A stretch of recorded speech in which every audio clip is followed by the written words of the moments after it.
Thank you, Mr. President.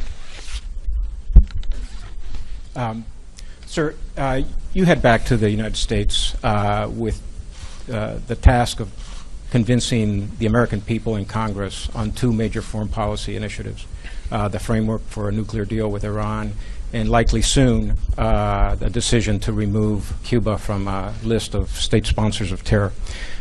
Recently, remarks by Supreme Leader Ayatollah Khamenei have raised doubts among some as to whether that deal can occur in Iran. And Senator Schumer, an ally of yours, has wants Congress to have the right to vote on removal of sanctions. Presidential politics are likely to play a part in this Cuba decision, inevitably. So I'm wondering if it would take a lot of political capital just to get one done, let alone two. Have you bitten off more than you can chew?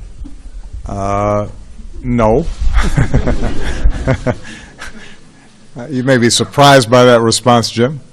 Let me take them in turn.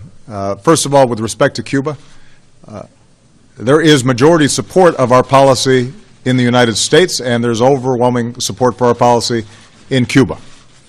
I think people recognize that if you keep on doing something for 50 years and it doesn't work, you should try something new. And so the American people don't need to be persuaded that this is, in fact, the right thing to do. I recognize that there's still concerns and questions that Congress may have. We've got concerns and questions about specific activities that are taking place in Cuba, and human rights and reform. There were two members of the Cuban civil society that were in attendance at the meeting that I had yesterday who expressed much of what they have to go through on a day-to-day basis.